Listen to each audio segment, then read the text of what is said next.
Have you guys ever been in so much trouble you had to win the presidency?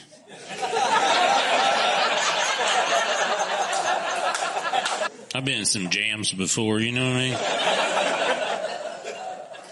I've had to give a lawyer several times a bunch of my money. But not once did they look across and be like, you think you can win the popular vote?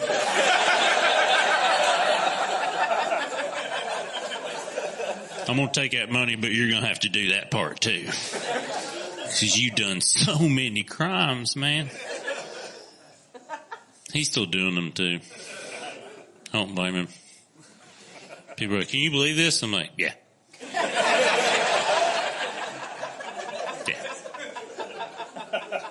Not one day have I been like, what?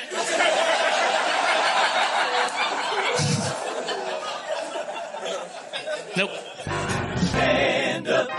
And we are off. That's comedian Billy Wayne Davis. If you want to follow more, funny guy. Never really heard of him, but love his stuff. Watching it. Hello and welcome to today's episode of Stand Up. I hope you heard the teaser conversation, I called it, with Sam Youngman. I wanted to get something out by 7 a.m. and then finish the rest of it as I went to bed early last night. I've got Jeff Jarvis joining me on today's conversation.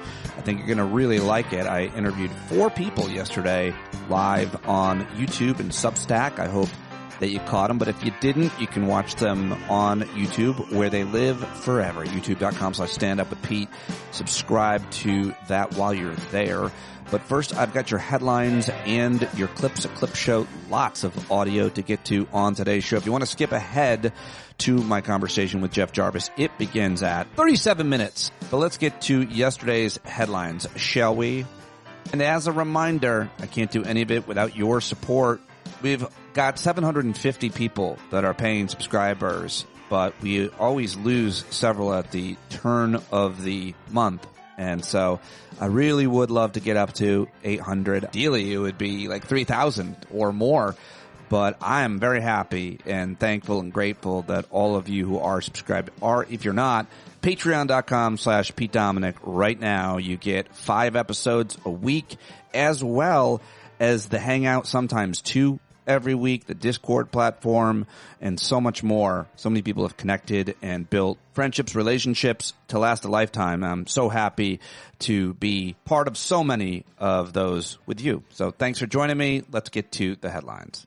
All right, yesterday was crazy, as it is every day in America, but I am here to break it down for you. And start with yesterday was, of course, the 7th of October, and it was 2 years ago yesterday that Hamas militants led a massacre in Israel, killing more Jews in one day than had been killed since the Holocaust. They swarmed Israeli communities, took about 250 hostages, killed some 1,200 people, most of them, of course, civilians, set up a war that has lasted and is ongoing and has led to the destruction of Gaza and the death of over 50,000 Palestinians, the isolation of Israel in the world community. Yesterday in Israel, businesses across the country were shut down for the Jewish festival of Sukkot, and official remembrances won't begin until after the high holiday season is over. But there was a quiet recognition of the anniversary everywhere. According to the New York Times, hundreds of Israelis came to Hostages Square in Tel Aviv and silently meditated over memorials. Runners circled the city of Rehovot, calling for the return of hostages. Others gathered at some of the kibbutzim near Gaza that suffered the most. A moment of silence in one kibbutz was anything but. The sound of helicopters and drones overhead was a reminder the war was not over. Many Israelis and Palestinians hoping that President Trump's proposal to end the war could soon bring halt to fighting and return of hostages. The White House did signal optimism as Trump's envoys Steve Witkoff and Jared Kushner were set to join the peace talks in Egypt. That is the reporting from the New York Times on the anniversary yesterday, so I certainly wanted to mention that, of course. Also, yesterday at the Supreme Court, the politicians in robes appeared poised to back a free speech challenge to a Colorado law that bans conversion therapy aimed at young people questioning their sexual orientations or gender identities in a case likely to have national implications. I talked with Eric Siegel about it live yesterday. I'll be posting that, I think, tomorrow. That conversation, you can watch it live now. Talked about that and more. But if the court rules against the state of Colorado, it could affect more than 20 states that have similar bans, raise new questions about other longstanding state healthcare regulations, which is not a box that we want to open, but I think they're going to. During oral arguments, the justices heard a challenge from a Christian therapist who said that the ban violated her free speech rights. Lawyers for the therapist in the Trump administration said there were no studies indicating that conversion therapy causes harm. But then the lawyer for Colorado said there's a mountain of evidence and studies that the therapy is ineffective and harmful. And I say that if you force your child to go through conversion therapy, it's kind of torture. And I think the government should take away your children. Not this government, not the federal government. But in an ideal world, I think that would be child abuse, and you shouldn't get to have a kid. Those are my thoughts. All right, moving on. Flight delays reported across the country for a second day yesterday, as the Federal Aviation Administration braced for more airport staffing shortages amid the government shutdown. Delays due to a shortage of air traffic controllers caused delays Tuesday at airports in Boston, Philadelphia, Nashville, Houston, Chicago, Las Vegas, according to the FAA. Let's go to another three-letter agency. It's the CDC, where the new acting director is a guy named Jim O'Neill, who we don't like. And on Monday, he called for vaccine manufacturers to develop separate shots for measles, mumps, and rubella instead of the current vaccine, which combines three. No scientific or medical defense for decisions like this, and you should get the MMR vaccine for your infant child. You absolutely should listen to your doctor. Okay. Law enforcement officials in South Carolina are now investigating this fire that engulfed the home of a state judge and a former Democratic state senator. Apparently, there's no current evidence the fire was intentionally set. All right, maybe it was an accident. That would be good if it were an accident, because that would have been targeted political violence. But still, I would like to know more. As the government shutdown now has continued into its 8th day, our Mad King signaled that some federal workers might not automatically receive back pay for the paychecks they miss while the government is closed, which is an injustice. Can you imagine going to work and working a whole bunch of hours for any entity, much less the government, and then not getting paid? They always get paid. But maybe Trump is going to take a personal grievance with those that he doesn't think deserve it. And those would be, I don't know, Democrats? His comments, which contradicted the administration's own guidance, echoed a draft memo that circulated at the White House. Apparently, the administration suggested a law requiring payment of back pay passed after the 5-week 2018 shutdown and signed by then Trump presidency applied only to workers who are deemed essential. That's outrageous. You heard, I'm sure, all about the very combative Senate hearing yesterday with the Attorney General Pam Bondi, who stonewalled Democrats, went on the attack, personal attacks. I'm sure you've heard it and seen a lot of those clips. I'm going to move on. It was outrageous, and it was nothing like I think we've ever seen an Attorney General in any testimony ever. And there's been some bad ones, so that says something. Today, the former FBI director, James Comey, is going to appear in a Virginia courthouse to face federal charges. The hearing apparently is going to be brief. He'll be formally charged with lying to Congress and obstruction of justice. He'll plead not guilty. Trial may be set. The whole thing should be over in a couple minutes. But the Comey case, hugely significant because it's a culmination of a presidentially directed personal vendetta. You know, I mean, this is crazy what he's having to endure, but I think he's happy to endure it to be the poster boy for this awful, awful administration and their personal vendettas. The case against Comey, by the way, is that he made false statements to Congress at a hearing in September 2020, a few months before the election. A Republican member asked James Comey if he had authorized leaks to the press. He denied it, and the case is going to hinge on the truth of that answer. So we will see about that if it ever goes to trial. A lot of legal experts saying it won't. All right, well, after much speculation, the Deputy Attorney General and Trump makeup artist Todd Blanche told Fox News last night there will be no perp walk for Comey in Virginia, by the way, following reports that an FBI agent was relieved of duty for refusing to arrange one. How about that? Somebody got fired because they wouldn't arrange a perp walk for his former boss, James Comey. He will have his mugshot and fingerprints taken, and I'm betting they will leak out. Moving on. Another big story yesterday, National Guard troops from Texas assembled on the outskirts of Chicago as state and local officials are trying to prevent their deployment. After months of spiraling threats from the White House, the first U.S. troops will hit the streets of Chicago today, apparently, the third American city to receive this unlawful, terrible, dangerous treatment from our Mad King in 4 months. Over the heads of fierce protests from state and civic leaders marks another major escalation by the president. Schittler is insisting the National Guard are in town to fight crime and support ICE operations, but unlike previous deployments in Los Angeles and in D.C., the basis for the move today is really a lot less clear. Meanwhile, in Portland, Oregon, the Department of Homeland Security and dog killer Kristi Noem paid a visit to the ICE facility there. She met with the governor, Tina Kotek, and she brought a gaggle of MAGA influencers with her, which is really interesting. Not reporters, but MAGA influencers, propagandists who documented the experience on social media. The governor told the Department of Homeland Security Secretary Kristi Noem there was no insurrection in Portland against ICE agents or anyone else, and she had no problem getting in and out of the facility either.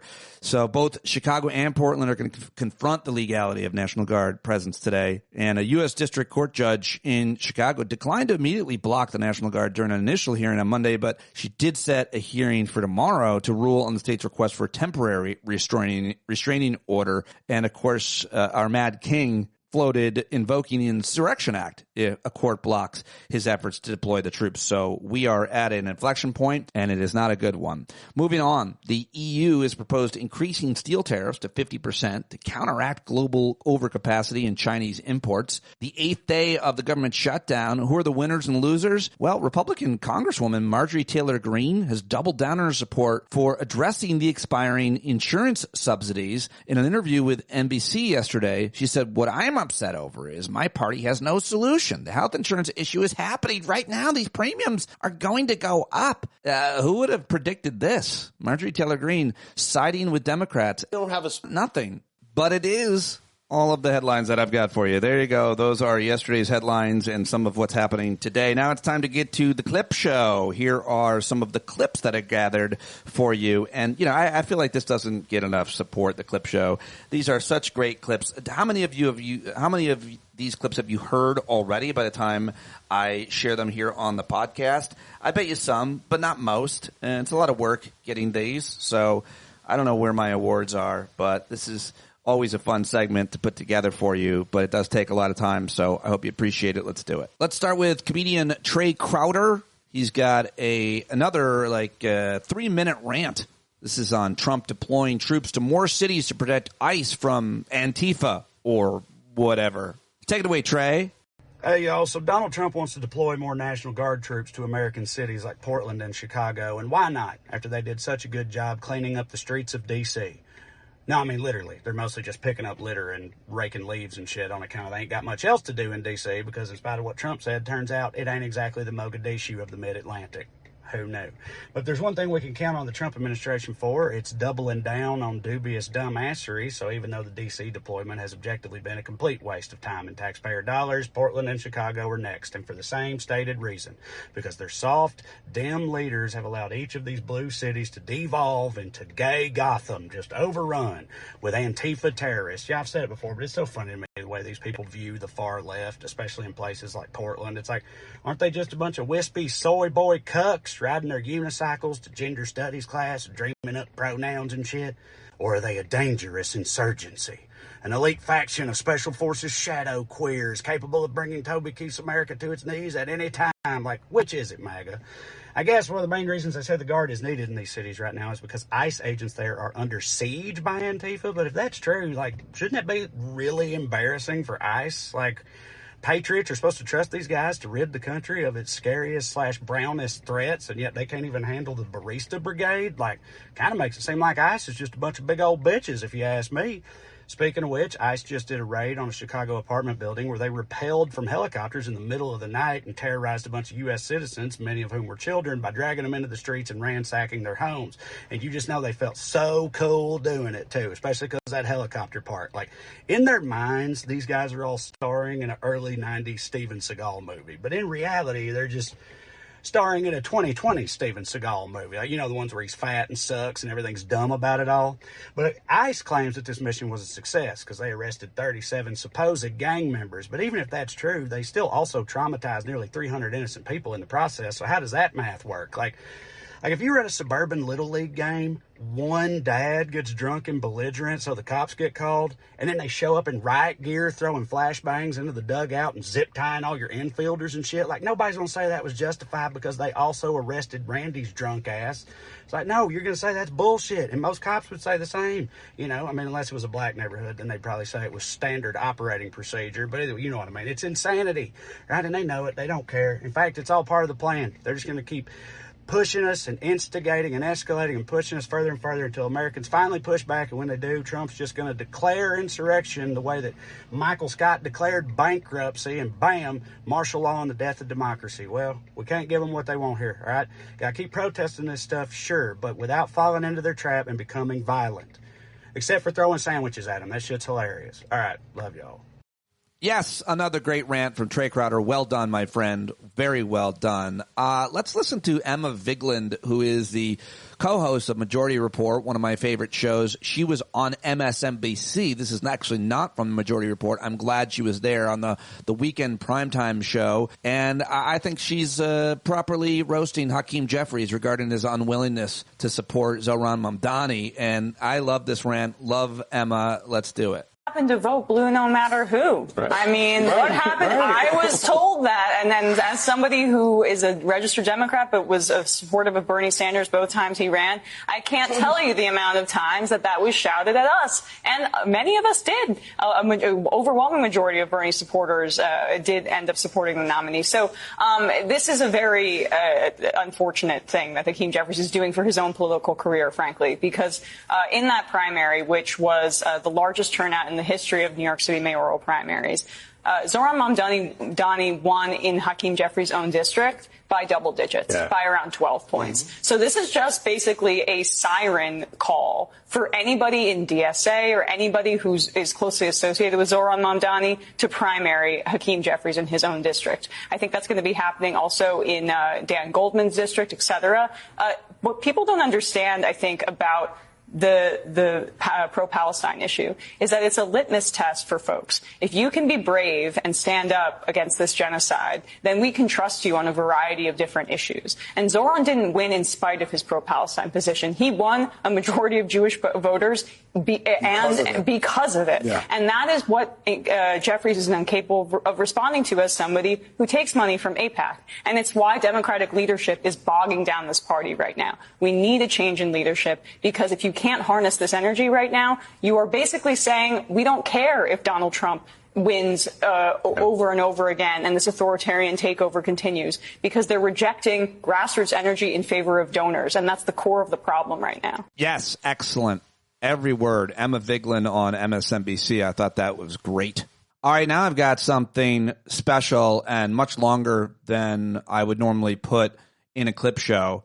But, I guess the 3 minutes with Trey Crowder, those are pretty long. I played that earlier. But this one is Joy Reid, and she is going off, and I was completely there for every word of this rant. I'm sure this is from her YouTube show, but people are clipping it up and sharing it on different formats with different imagery over it and so on. It's just it's gone quickly viral. It's so good. It's Joy Reid at her best, and I love it a lot for several reasons. So I wanted to share it with you. You're going to get lost in it and forget where you're at because it's that long, but it's that good too. So here it is.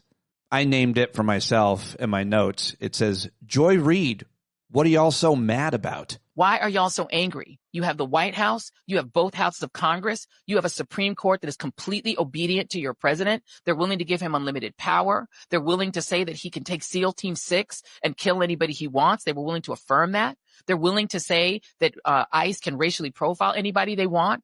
The United States Supreme Court has said you can racially profile Latinos based on their accent or the way they look. You guys have everything you want. You have legal racial profiling. You've ended DEI. You've ended affirmative action. You get all the best jobs even if you're not qualified. You can be a Fox Weekend host and be the Defense Department's Secretary of Defense. You can be Kash Patel and be a podcaster who wants to go to Valhalla and run the FBI as long as you're conservative. You have everything. Why are y'all so angry? What the fuck are you angry about?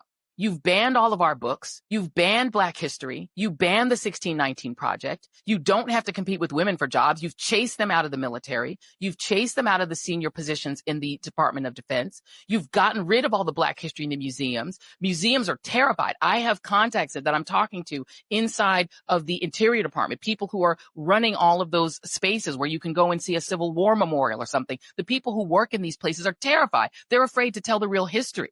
The people who are working for the federal government are afraid to say the word Black. You guys have canceled Black scholarships. You're damn near, I guess, ready to get rid of HBCUs. Donald Trump just recently said they're not going to fund any minority serving institution. Y'all have gotten rid of that. You've gotten rid of help for Black kids to go to college. What more do you want? What are you so angry about? I go every so often, I go and look on X Twitter. Y'all are the maddest people ever. Y'all are so angry for people who have everything. Y'all said you want your country back. You have it. The rest of us are sitting back and trying to keep our peace and preserve our peace while you all are running the country. If the airlines are crashing, that's you. That's the people you wanted to run the United States government. The FBI, y'all are laughing at them on X Twitter and saying that they look ridiculous. That's your FBI. They've purged the people who made the FBI what it was. It's not what you wanted. You have your podcasters running the FBI. You have your friend from the real world running the Department of Transportation. That's what you wanted. There's no longer a gay guy there. The gay guy's gone. The gay guy's at home with his kid and his husband. He's not in charge anymore. The Department of Justice is what you wanted. It's your Justice Department that won't release the Epstein files. If you're mad about the Epstein files, you shouldn't be mad at me and the left. You need to be mad at Donald Trump. You all have the country. You run every red state like it's already Project 2025. You won't let women have abortions in Texas. They're literally dying of sepsis. That's what you wanted.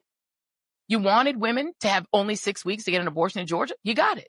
You wanted Texas to be a petri dish and a laboratory for every right-wing, anti-Black, anti-gay, anti-trans idea. And you also got rid of vaccines. Every child in Florida is now going to go to school with kids who could give them measles, mumps, and rubella and COVID. That's what y'all wanted. You now have a paradise in Florida where you can get sick, cough on people, let them die of whatever disease you're carrying. It's almost like you've got the pilgrims again that can come and cough on all the natives and take them out. That's what you wanted. You got it. You wanted Florida to be that. It's that. You wanted the United States to be Florida. It's that. But yet you all are still so angry. I don't understand it. I genuinely don't understand it. I don't mean to rant and rave, but I am genuinely trying to get to the bottom of what you all are so angry about. And I think I have a suspicion and I have a guess. What you all are angry about is that while you have gotten everything you wanted on the right, we on the other side won't give you love for it. We won't respect you for it. We won't hail you for it. We won't respect you and say, hey, we want to, have you at the Oscars. We want to fet you. We want to make you guys, we want to wrap our arms around you. You want us to embrace you. You don't just want to run us and tell us what to do and tell us what to think and tell us what to read and tell us what history we can have. You don't just want to tell us what to do. You want us to embrace you. What you really want is to sit at our table. You're mad because while you are running the country into the ground, you're destroying your own farmers with tariffs. You're destroying your own farmers by taking away their subsidies that used to go with USAID. You got what you wanted. They've ended the farm subsidies. These are the things y'all asked for. You got your big, beautiful budget. That's what you wanted. Trump gave it right to you. You got your permanent tax cut. You're still pissed because the left, the other side, the majority, we still cannot stand you. We cannot stand Christian nationalism. We don't want it. And because we will not say we want your Christian nationalism, we embrace your Christian nationalism. We like your Christian nationalism. We like you. Because we won't do that, that's why you're still mad. But guess what we're going to keep on doing? We're going to keep on being moisturized and unbothered, and we still not going to like it. We're never going to like Christian nationalism. We're never going to accept it. We're never going to be down with it. And our squad is bigger than your squad at the end of the day. We have the Boricuas. We got the Mexican Americans. They done woke up. They said, whoo, Lord, let's go ahead and go with these folks. We got the spicy whites. The spicy white folk are with us. They're with us. Right? We got the Asian Americans who've woken up and said, whoa, we better be with them. Right? Chinese Americans, they see you. Japanese Americans are like, you're going to do internment again? We see you.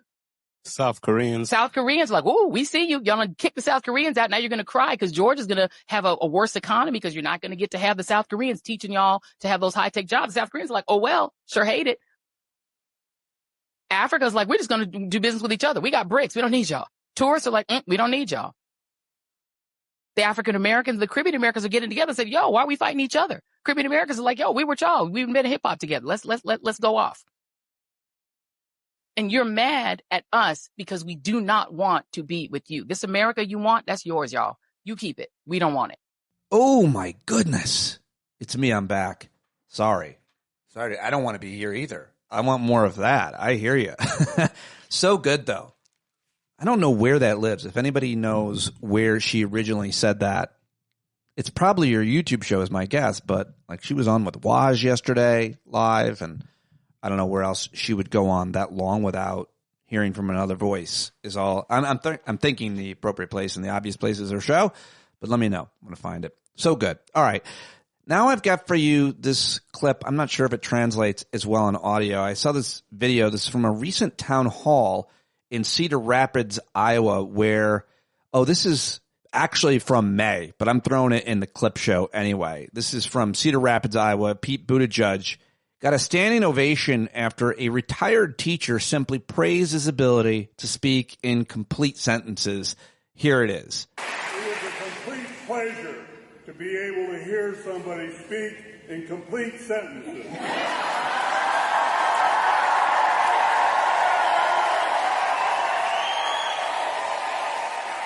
Yeah. And then it just goes on like that for like another 30 seconds. And like I said, that was from back in May, but still I thought I would share it. All right. How about this?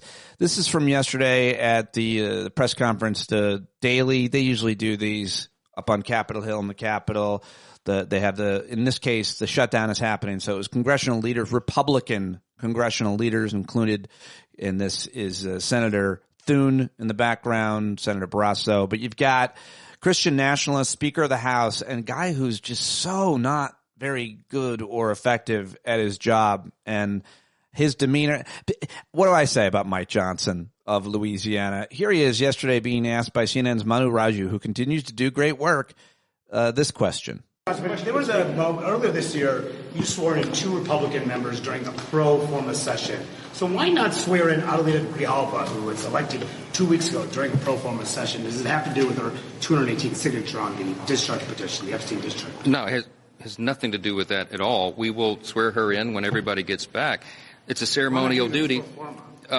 Look, we'll schedule it, I guess, as soon as she wants. It has nothing to do with it.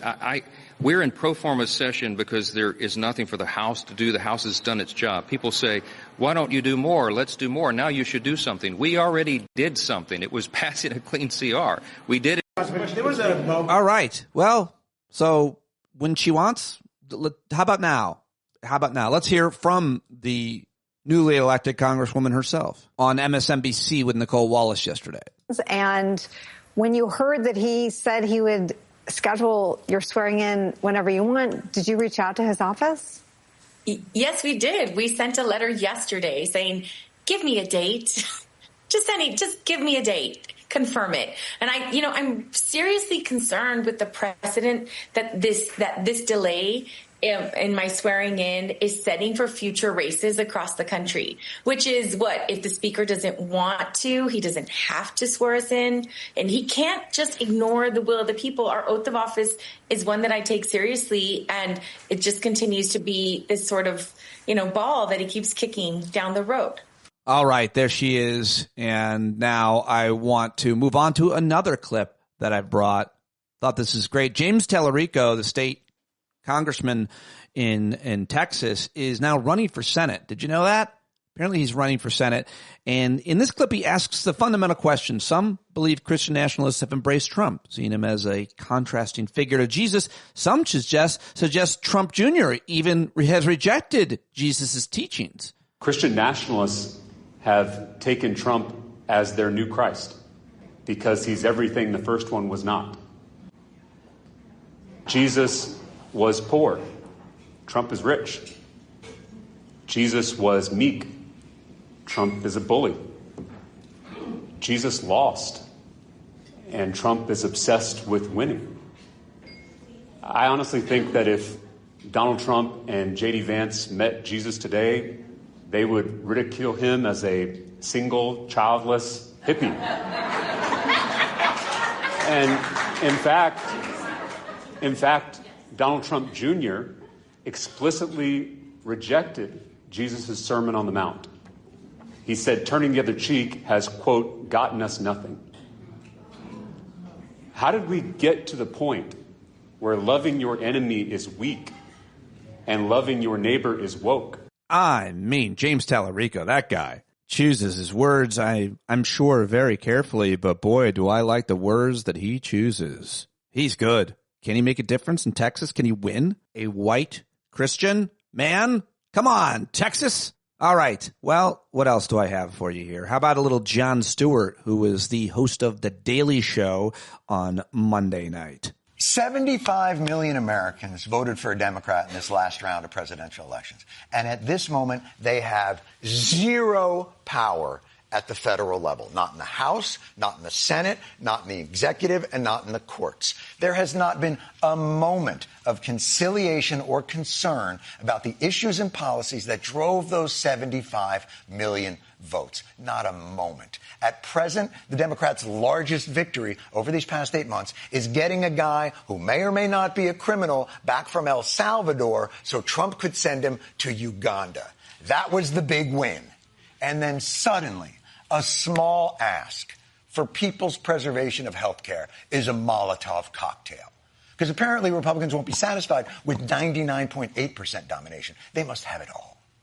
ICE went from deporting the worst of the worst to throwing grandmothers onto linoleum and zip-tying American children. And everyone's just supposed to be cool with the new masked, incredibly well-funded paramilitary group. And Democrats are just reduced to petty gestures of restroom resistance. Department of Homeland Security Secretary Kristi Noem posted that she was blocked from entering a city building in Illinois. Can you use the restrooms? No, you cannot. We can? Don't open the door. Please don't open the door. Okay. All right. Thank you. Interesting. That's what Governor Pritzker says is cooperation in keeping people safe. Victory is ours! Look, I've given Democrats an enormous amount of shit for their poor leadership. Lack of specific and actionable plans, terrible messaging, abysmal wordplay. Did I mention poor leadership? But standing up for 75 million Americans in this moment to defend the rights of people to go into a little less medical debt seems like the least they can f***ing do. Jon Stewart with some passionate, brilliant, and there's like a laugh in there. Commentary on The Daily Show last night. I'm sure there were a lot more laughs in that larger segment, but that was an excellent rant and very well written, and I loved it, so I wanted to share it. And how about this, finally? Let's go to the monologue of ABC's Jimmy Kimmel Live last night. Every day he says something that would rank right at the top of the most ridiculous things any president has ever said. And the people who work for him, they can't get enough of it. What a difference the presidency makes, Jesse, right? I mean, we are now totally over that destructive, stupid era of toxic masculinity. And now we're in an era of real masculinity, thanks to the bold, muscular leadership of President Trump and our Secretary of War, Pete Hegseth. It sounded better in the original North Korean, but you get the idea. He's got bold and muscular leadership. He's bold, muscular. That's right, the swollen, steroid-blasted areolas of Donald Trump.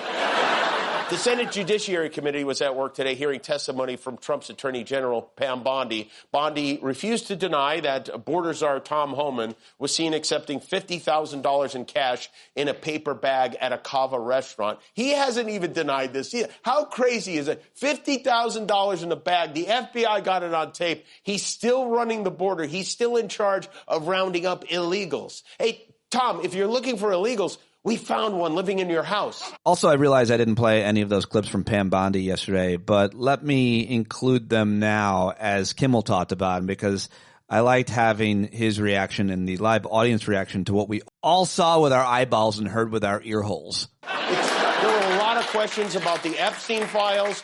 There were no answers about the Epstein files. Bondi answered none of them. You know, the author Michael Wolff, who has interviewed Trump repeatedly, says he's seen about a dozen photographs of Trump and Jeffrey Epstein with topless women. Trump's BF Jeff kept them in his safe and showed them to this guy. So this morning, Rhode Island Senator Sheldon Whitehouse asked Bondi if the FBI found those photos. There's been public reporting that Jeffrey Epstein showed people photos of President Trump with half-naked young women.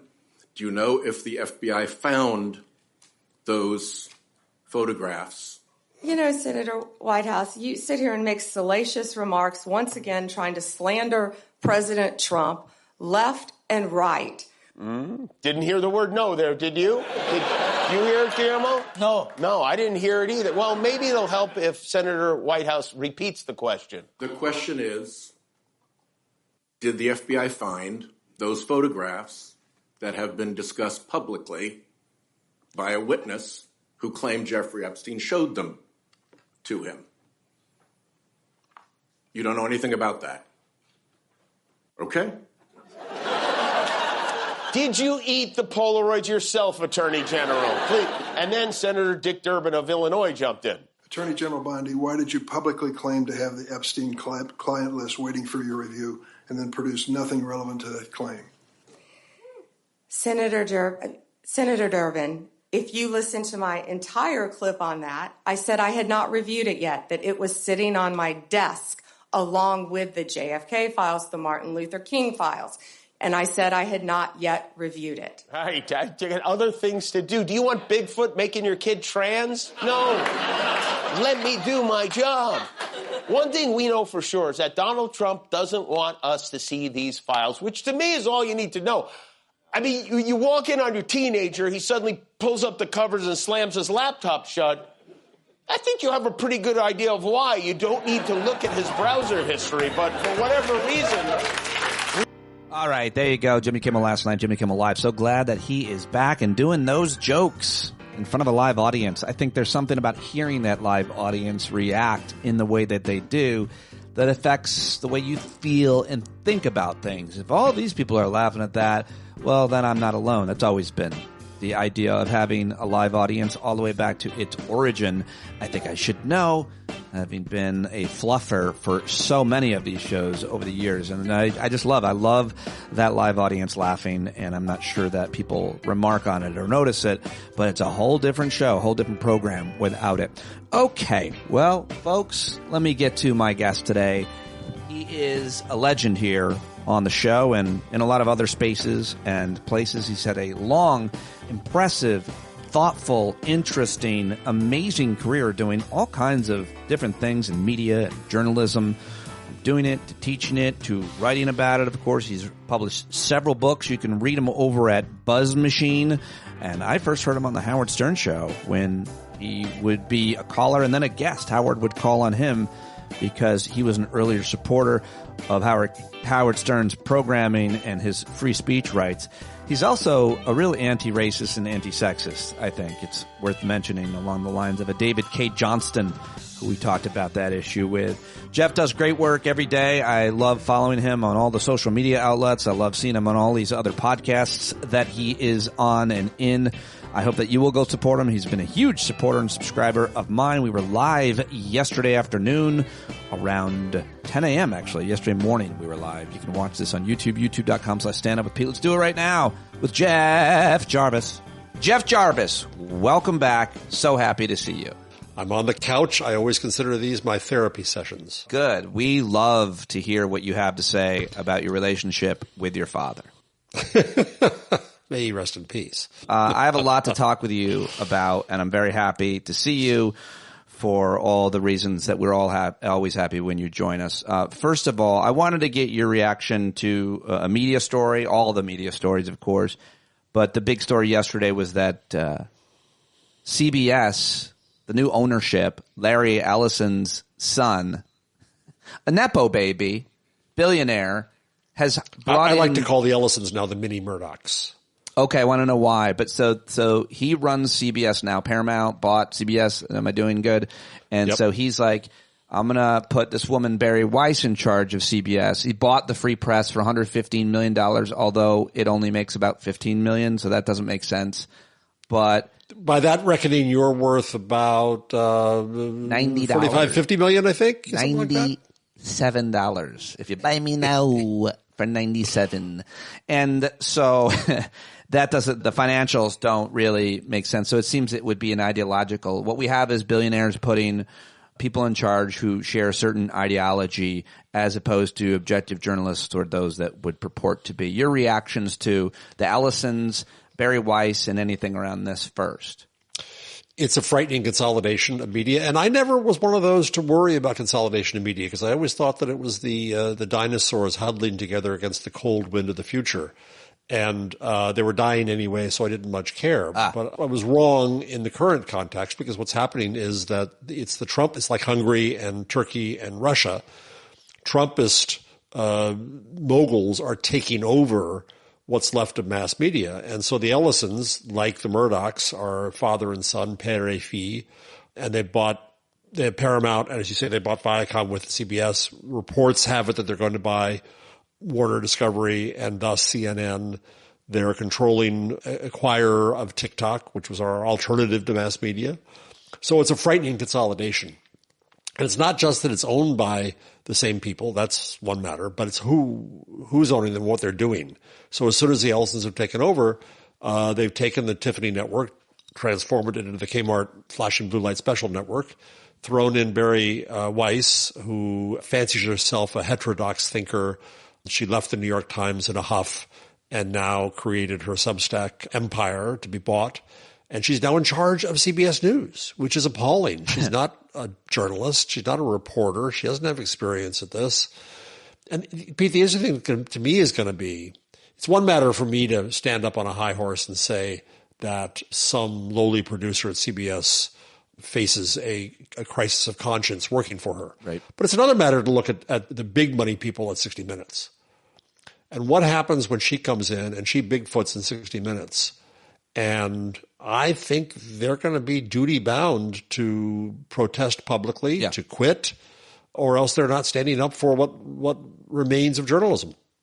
Also, there can be subtle things done editorially that will have huge impact on a network or a journalist's coverage that aren't so overt and don't make for a great conversation, but they can simply be directing resources to this subject or that subject, as much as just light editing of your piece, guest selection, all kinds of things that it's hard to even have a data analysis for a critic like yourself or a lesser known like myself. And these things are bound to happen. You called the Ellisons the mini Murdochs. I mean, they've been doing these kinds of microaggressions or micro changes in journalism and outlets for years. You're right. And what we can never know is the self-censorship that goes on. How do you measure? Yeah. You just simply can't. You know, what story does somebody not bother pitching? Because they knew what was going to happen, or how did they write the story because they wanted to get the story in and they did this. That's the insidious part of this, is the lack of independence. And you know, in the good old days, since I'm an old guy, I can say that, of newsrooms, we prided ourselves as journalists on abusing all authority, including our own bosses. You know, I remember well back said. So well said that the way that I think I conducted myself at SiriusXM, I never really thought of it as that put that way or that it was appropriate necessarily, but I felt like it was for me and a couple of others. So I feel a little bit seen right there. Sorry to virtue signal. No, you're absolutely right. I remember way back when I was a young columnist for the San Francisco Examiner, we had this front page feature. It was like the Wall Street Journal front page feature. And somebody did a feature about how not to get ripped off by used car dealers. Well, the publisher had a fit because who was a big advertiser in newspapers? Used car dealers. Right. But this was exactly the kind of thing. The reporter knew what they were doing. The editors knew what they were doing. They were thumbing their nose at the bosses and declaring their journalistic independence. Yeah. That shit's over. And so is local journalism to a certain extent that would report on a water main leak that's been going on for a long time in this neighborhood, so it's not getting as much attention, or any number of other issues happening in the schools, in the local environment, and so on. So speaking of which, another media story, which I should have asked you if you saw, this didn't get that much coverage. I think it just broke yesterday, but these 3 Alaskan newspaper journalists, did you hear about this story? So these Go three ahead and summarize it. young looking, seemingly young in their early 20s at the beginning of their career, Alaskan journalists write a story about Charlie Kirk, an accurate story depicting his reputation, his behavior, his history, and the corporate ownership of these newspapers apparently edit it, first take it down without telling anybody, then they edit it and replace it. And these three journalists all just resigned, and I think resignation was made public, their letters. But that's brave. That's courage. That's courage. And one person said that kind of integrity is today's heroism. So I don't want to bang my own drum here, but I bang it. That's what you're here. You're here to bang your own. That's what podcasts are for. So early in my blathering career, I became the TV critic at People magazine. There I admitted it. I was not exactly, a Pulitzer Prize winning journalist. I was just a TV critic. And I reviewed a PBS series about Whittaker Chambers and, forgetting his name, who was the American who was accused of being a spy, who was later found out to actually be a spy. Alger Hiss. Alger Hiss. Alger Hiss. Alger Hiss. Yes, go ahead. Right. So it was sympathetic to Hiss. Now, since then, there's been stuff coming out that said that Hiss was more of a spy than we knew. Whatever. At the time, it was critical of Whittaker Chambers. Well, Whittaker Chambers, it turned out, was at Time Inc. back in the day, at Time Magazine, and he was the mentor of Henry Grunwald, who was then the editor-in-chief of Time Inc. And my review went up to the 34th floor, where controversial things went, and they butchered the hell out of it and changed what I was saying 180 degrees. Completely said the opposite of what I was saying. And I said, this can't go out under my name? No. And Pat Ryan, may she rest in peace, was the editor at the time, and God bless her, she stood firm by me. And at one point, she's looking and she's saying, well, either I'm going to lose my magazine or I'm going to lose my critic. I'm not sure which here. And they backed down. Wow. And I had to make a few changes, but they were minor. And the essence of what I wanted to say was still there. And it can happen. You've got to stand up. And that's easy for me to say. I'm a white man. I was a younger white man. I was paid less then, but I was privileged. But at some point, if we're not defending the journalism and our independence, then what the hell are we doing? Very well said. Let's talk about another media story, which is MSNBC. Yesterday, you posted on Blue Sky where you're very popular, very influential. You're one of the biggest accounts in all of Blue Skies, according to me. No, I'm not. In your lane, you are. Well, that's all. I mean, I didn't think you're Taylor Swift. You know what I meant. No. You're so first, just real quick about Blue Sky before we get to your thoughts on MSNBC being the last great hope. I may have phrased that wrong. You like the Blue Sky? I do like the Blue Sky. I wish they would go full board on being open source and federated, and they're getting there. But yes, it's a great alternative to Twitter. I still post on Twitter because there's people there I care about, but nothing happens there. It's a dead zone. Blue Sky, I have great conversations. I have good people. I still block some people now and again, but I don't find that I'm harassed by jerks. I like Blue Sky. Well, I do want to say to the 108 now, 9 and counting viewers of yours as a result of you being here on Twitter. You just called them, empty souls? You said they were downtrodden. Didn't. There's now 111 Twitter people who you just said were zeros. And I feel for all of us who were there, but I'm still there with you. I apologize. Roll you a podium. Still matter. Don't listen to Pete. He's lying again. Podcasters, comedians. That's yeah, we tend to really be liars as opposed to those who post completely fake AI videos on their accounts and they're leaders in government, which we'll get to. Yeah. MSNBC what is your take here? And be nuanced. So I didn't realize it. I read a piece that said that yesterday was the day that they began the official separation from NBC. So as of yesterday, you would no longer see NBC News people on the air. This morning, the report from Tel Aviv had a British accent because Sky News, which is also owned by Comcast, by the way, is going to produce international reporting for MSNBC. By the way, some people get confused. Sky News was controlled by the Murdochs in time, as they controlled all things. They no longer control the European UK Sky News. It is controlled by Comcast. They do, however, still control Sky News Australia, which is worse than Fox News, in parenthesis. So I read yesterday that MSNBC is now starting this process of independence. And bit by bit over the next few weeks, we'll see less and less and less of NBC there until they become MS Now. And so I thought it was worth saying that to me, and not everybody's going to agree with this, MSNBC is the last vestige, the last best hope of liberal mass media. There's liberal stuff elsewhere, and Joe Scarborough drives me knucking futz in the morning, and he's not liberal. Yeah. And the afternoon, the midday of MSNBC, but from 4 o'clock and Nicole Wallace on, to me, it is the best hope we have in media. The New York Times are failing us. The Washington Post is completely broken. CNN is scared to death of its own shadow and that of the Ellisons. NPR is scared of its shadow. PBS has no money in news. MSNBC's it. And I think we have to support it and hope for the best for what it does. I'm curious what you think of it these days. I'm very interested in if there's been a piece or many written, maybe by you, forgive me, about what these changes at MSNBC, NBC, and now MS Now mean.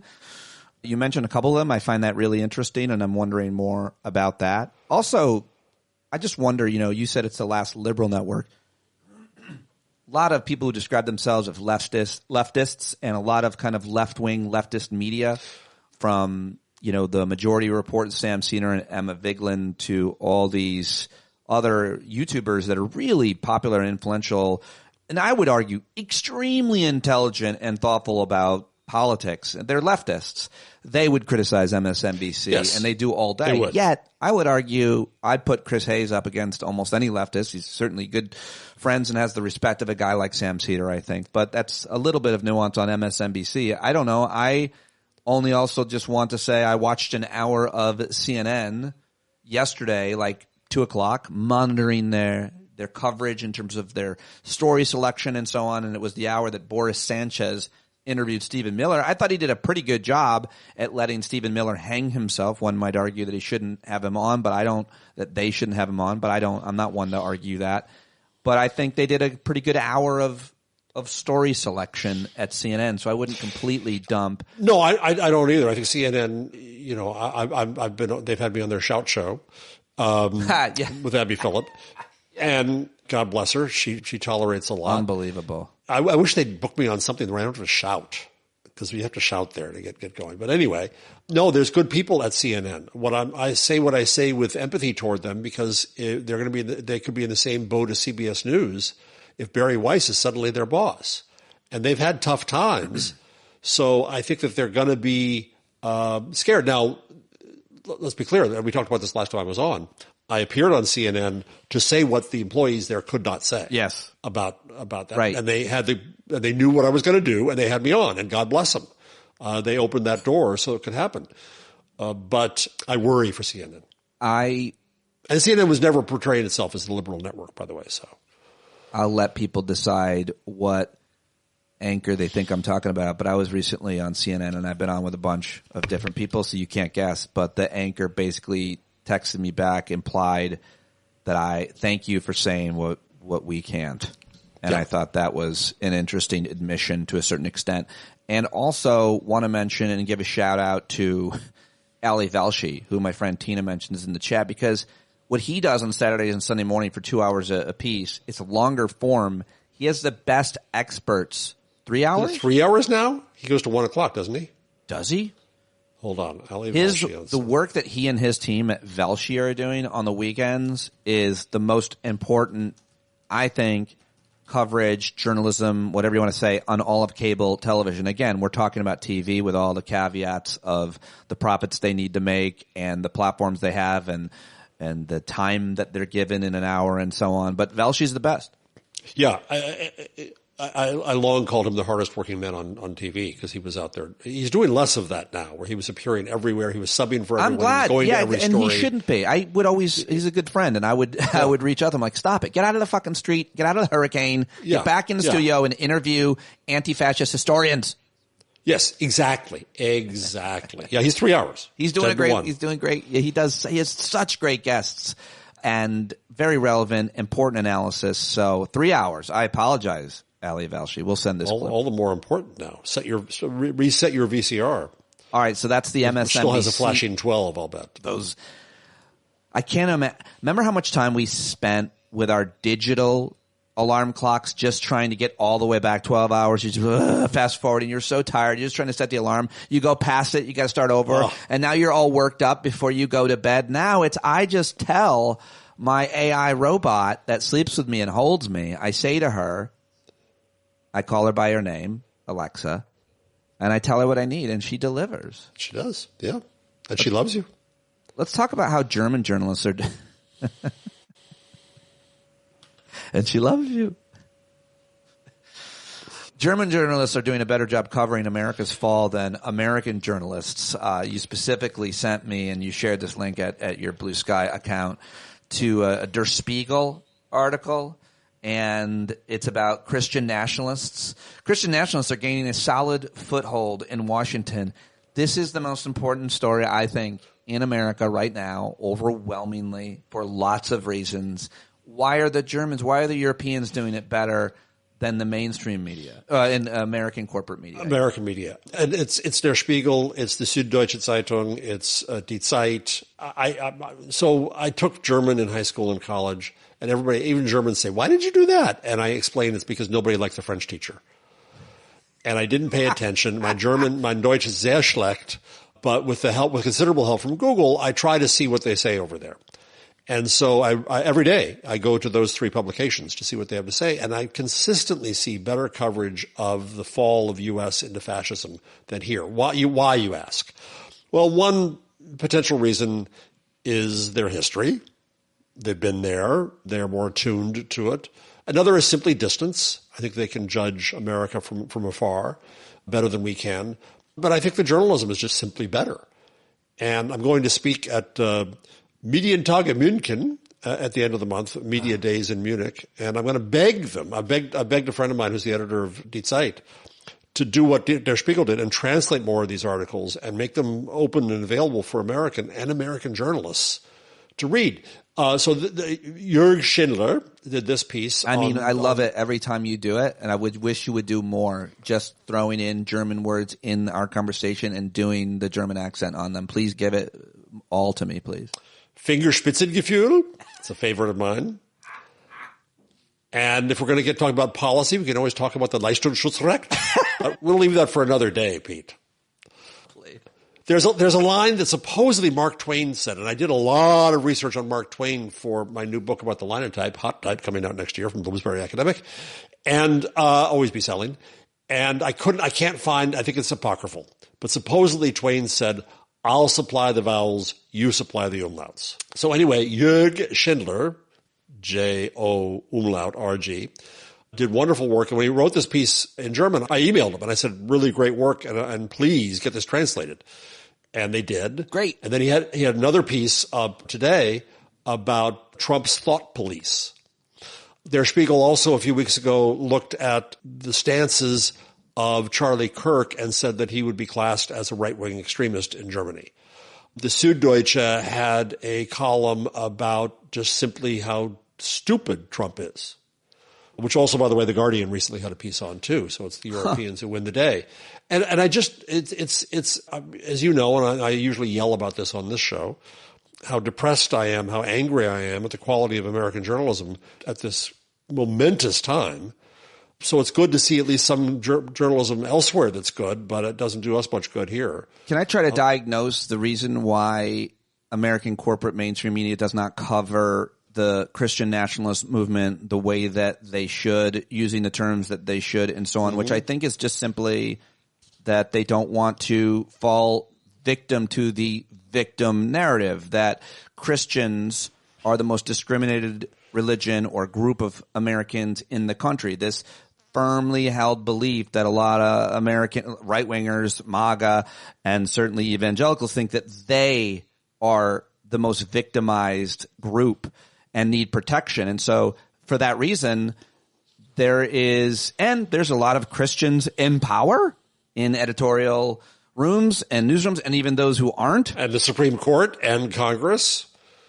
Exactly. the White House, right. So media, but I'm specifically focusing on these corporate media outlets that might not report. And it's there's a lot of powerful Christian nationalists. Jeff Charlotte's been writing about it forever. And so have lots of others. But I mean, his was one of the main books in the Netflix series, Jeff Charlotte's, to cover the Christian nationalists in Washington, in government. Yes. Why? So that's why they don't, because every day, you just shared this, every day there is a right-wing pastor or a man of the cloth who's been arrested for abusing children. Like almost every day in America, it's almost entirely right-wing conservative Christian leaders.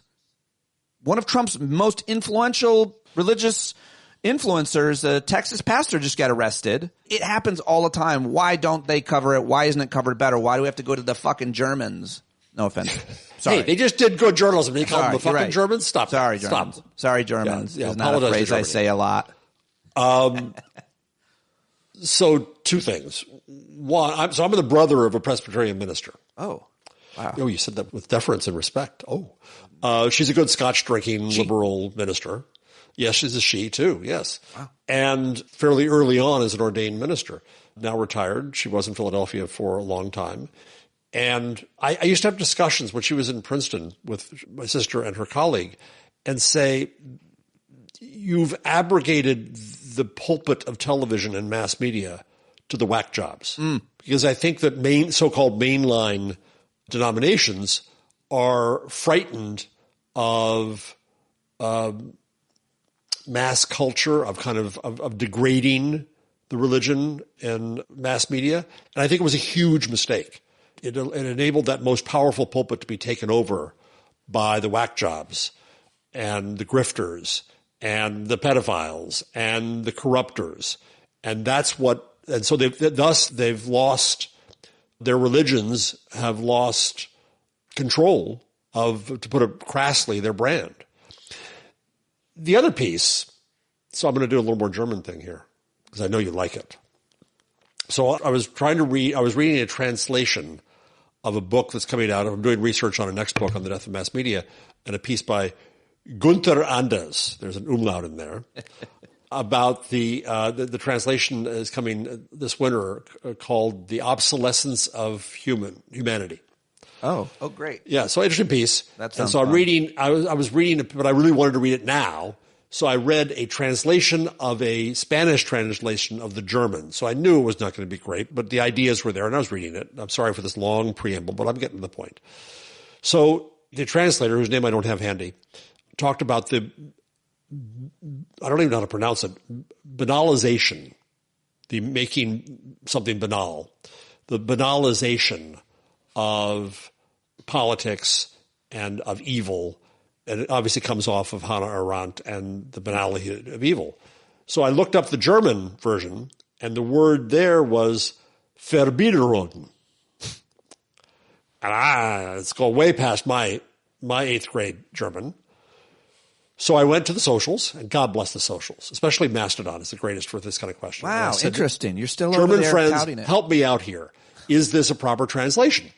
And I got all kinds of great exegeses on it. And the Verbiederung has specific connotations in Germany of making something too comfortable and homey.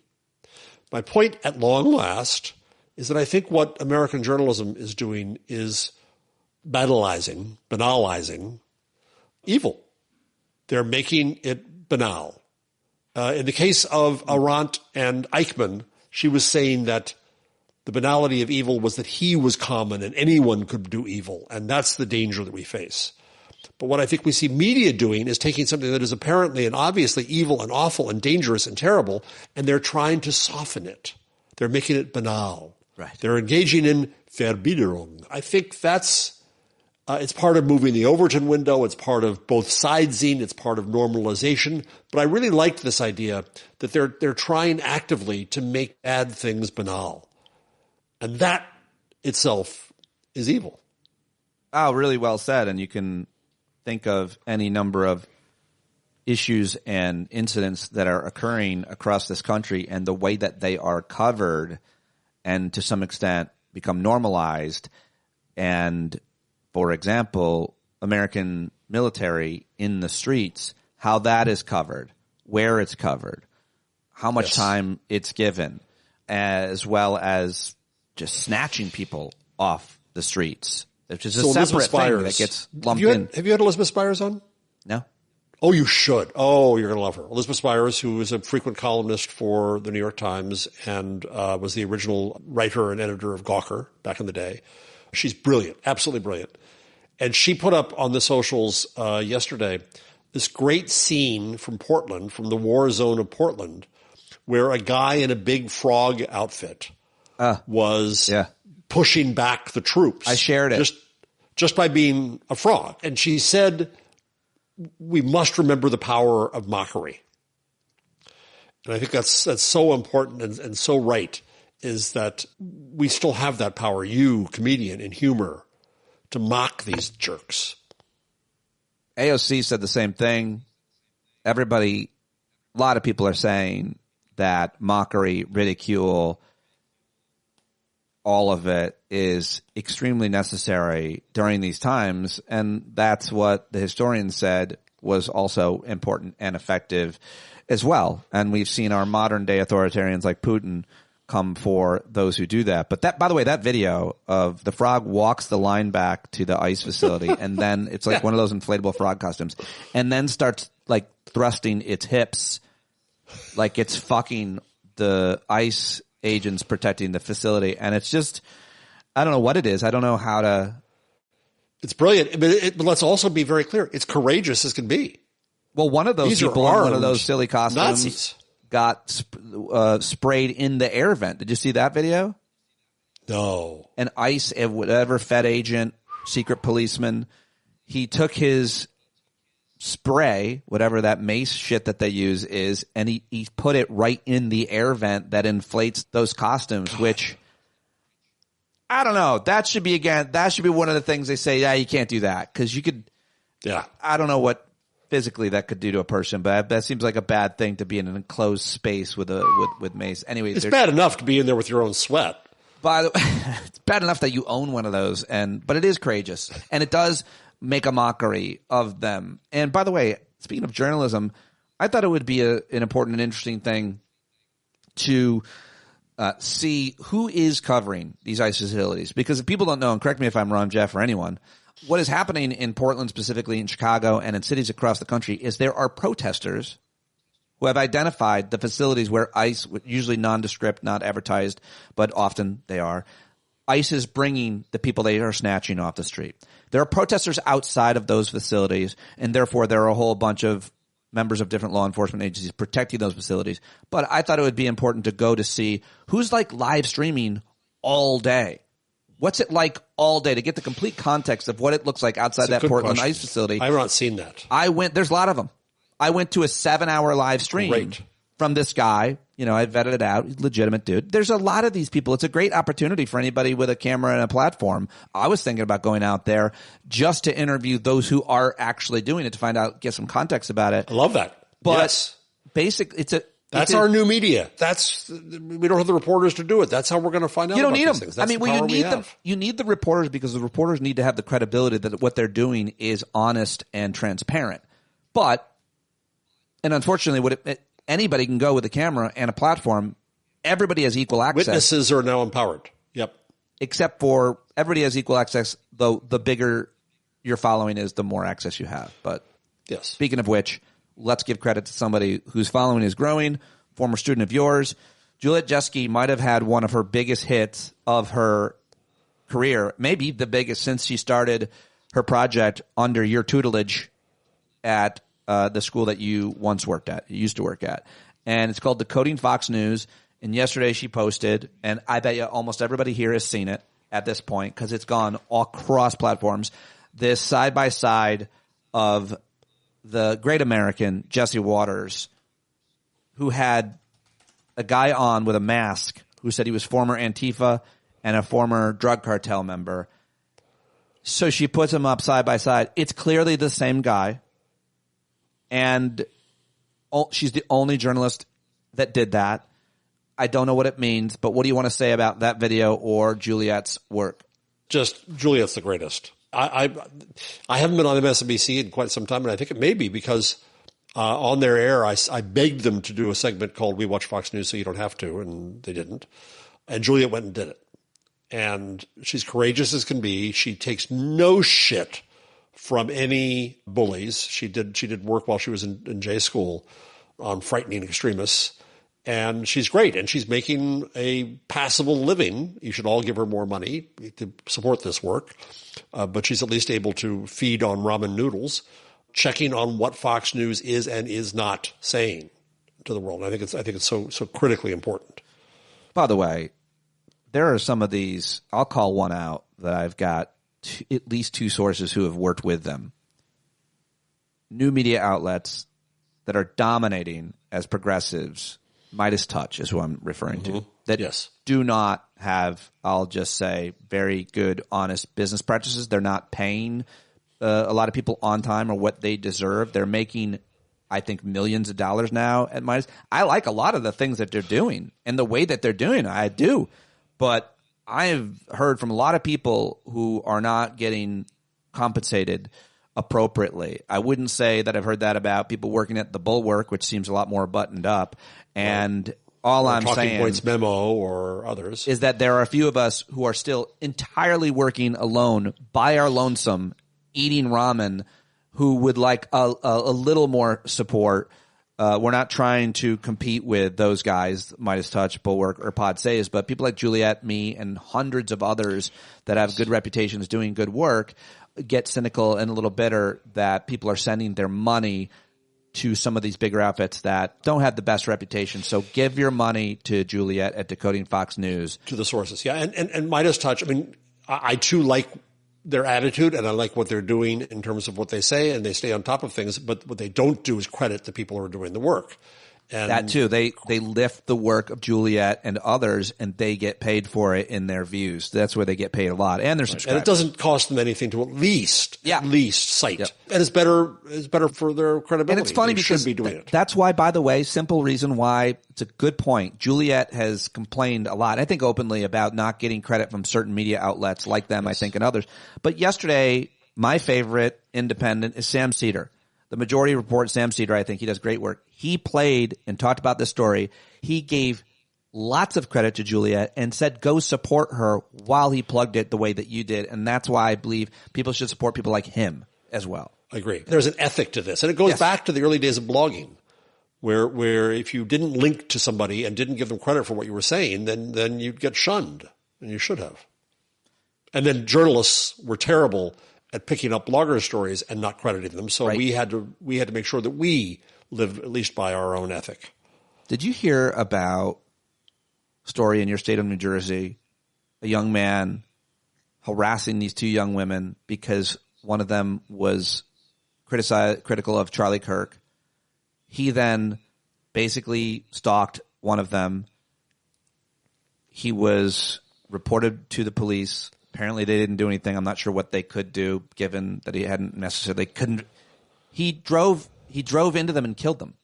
Allegedly, he's been arrested. Yes. Did you hear about this story? Yeah, my wife told me. It's appalling. It's absolutely appalling that it happened at all. It's appalling that it happened in a place like New Jersey, where I am. It's appalling that it happened among young people. Just to be clear, he targeted her because she was complaining about Charlie Kirk is the shortest way of saying it, is my understanding. And he killed two women. They were on their bikes going to get ice cream, teenage girls, and he killed. I don't usually talk about these horrific stories of murders, but when it's representative of a larger trend, and I bring it up because to a lesser consequences, you've got now a Rutgers professor and hundreds of others who have been hounded by Turning Point USA. That's a lot of what Charlie Kirk did while he was alive. Certainly it's happening in his death. And what do you want to say about Mark Bray? So Mark Bray is a Rutgers professor, and he wrote a book entitled Antifa. He's a history professor. I read much of it yesterday. It's a very good history of anti-fascist movements from before World War II and on. And they decided there's a Talking Point USA chapter Turning Point. Rutgers campus. You said Talking Point. Turning Point. I'm sorry. Sorry. Get it right. Not Talking Point memo. Get it right. Turning Point USA on Rutgers campus. and they doxed him. His wife is also a professor and teaches there. And it's so bad that there were death threats. They had to leave their home after being doxed, and they're moving to Europe. And this is appalling. This is New Jersey. This is Rutgers. And I looked up, if you go to the Turning Point USA site, you see hundreds and hundreds of these chapters in universities all around. And I started looking up the chapters and looking up the people. And Rutgers is enabling these professors to teach their classes remotely, at least, so they can be safe. But I wonder what Rutgers is doing about these students. And, the irony is long since dead, murdered, buried, and disintegrated. So these people don't understand that they whined about cancel culture and now they're canceling everybody in the worst possible ways. And they don't understand that when they complain about the awfulness of anti-fascists, they're thus labeling themselves as fascist. And they can't see this. And it's appalling what's happened here. It's appalling what's happening in universities. While we have huge pressure from Trump and these fake deals coming out and all this kind of stuff, and here's 2 lone professors who are victimized by it. And the story is not getting nearly enough attention, so I'm glad you brought it up. Also, want to ask you, I got to ask you about this Ta-Nehisi Coates. I was going to ask you what you think about that. Well, I did watch it. I watched the whole thing because I've not seen a conversation between 2 people on the left, liberals, whatever you want to call it, however you want to categorize Coates and Klein, get so much talk and tension. I think a lot of it is people just hate Ezra Klein for several of the articles that he's written. And I dislike him because his demeanor and the way he carries himself has just always rubbed me the wrong way in my own personal few interactions with him, as well as just the setup that the New York Times does for all their podcasts with the anodyne, the blank gray background and the tense music. Somehow this person's opinion is that much better or more serious or sober than some guy who has a better opinion that you could put fucking clown music on. You're not fooling me, New York Times, with your setups. My pink light softens me and my views. So did you think that Ta-Nehisi should have done his show with him? And for sure. Yeah. Okay. 'Cause that's your attitude is go ahead. Oh, no doubt about it. Yeah. Are people saying he shouldn't have No, gone? I think it's Ezra Klein is the New York Times. So yes, I think it's a question of sometimes when you appear with somebody, you give them attention, you give them legitimacy. Ezra Klein bears the legitimacy of the New York Times and of that podcast studio and all that. So yes, I think he did the right thing by going there. But so much of the heterodox thinking is an effort to rile up and grab attention that way. And so I'm a little cautious about it. Coates, who I worked with briefly at CUNY and respect greatly, and Klein obviously know each other. They were texting each other. They were talking about this. Yeah. Klein, to his credit, had him on too. But yeah, the unctuous, self-important attitude of Klein is just unbearable. And, I just I think that we assign a certain morality and moral clarity to people that we read, watch, and listen to, influential people in media and so on. And when they say something in the way that they happen to say it, it really can have an effect on you. And Ta-Nehisi Coates' general reaction in a few points in that interview of kind of like, how do you not see this point? How are you missing this kind of the absurdity of some of what Ezra Klein was saying? To me alone, that reaction spoke volumes as to what is missing in this case, Ezra Klein's view. So I always appreciate that, although our friend Mara Quint came on yesterday and said, don't have any heroes. And I think that's probably something that we should really talk about in terms of right now, your favorite media person, take them down off their platform. Oh, yeah, absolutely. The most telling part of the exchange to me, and I got to all but the last 5 minutes, so maybe there was something better then, was Ezra Klein basically saying, very typical of journalists, very typical of the New York Times, I don't want to talk about history. And he's saying this to a black man whose lesson to us all is that we've forgotten the history Yeah. that every black person in this country lives with. And it was just so telling, and Coates was all too polite to him. Yeah. But Jesus, can't you listen to yourself? And I want to be careful. I used to be a critic, and critics could be snarky, and I was snarky, and people worked hard on something, and I was nasty, and I think I would have been better off spending most of my time pointing to what was good than what was bad. However, there are moments when I'm delighted to see somebody else take down somebody I don't like. Yeah. And I want to plug two things, if I may. Go. Have you ever listened to the podcast If Books Could Kill? Yes. I think it's brilliant. And it's basically aimed at airport books that are... It's so unbelievably good. I don't know. I got to look more into who those guys are, but they are so good at what they do. It's very unique. I couldn't recommend If Books It's Could really, Kill. really good. And I recommend... some of them are behind a paywall, and it's worth subscribing to get to them. But not the latest episode, but the one before the latest is a takedown of Thomas Chatterton Williams, a new book. And Williams is known as the author of the Harper's Letter back in the day. He's a leader of the so-called heterodox band of we're put upon because people don't understand us. We're disappointed in liberals. We're disappointed in everybody, but we're always just going to point out how disappointed we are in liberals. So that's Williams. They slice him like a deli bologna. It's beautiful. And then the other one is Becca Rothfeld, who I think is a brilliant book reviewer of nonfiction in the Washington Post. There are a few voices there who are still worth paying attention to. She similarly dissected Steven Pinker this week. And I want to be careful again about not just pointing out the things that take people down, but there's a certain class of these heterodoxians. Barry Weiss, Steven Pinker, Ezra Klein, Jordan Peterson, Malcolm Gladwell, Jonathan Haidt, Scott Galloway. Wow. I'd put them all kind of in a... Wow. Yasha Monk. Whoa! Harari. There's this kind of, and I am not a public intellectual. I'm not an intellectual. I'm just a blatherer. But they put themselves up. This is part of what I think you're saying about Ezra Klein's attitude, is that he pumps himself up, puts himself on his own pedestal as a commentator. And here I am commentating with you, and we comment. But it's good to see, I think, challenges to these folks.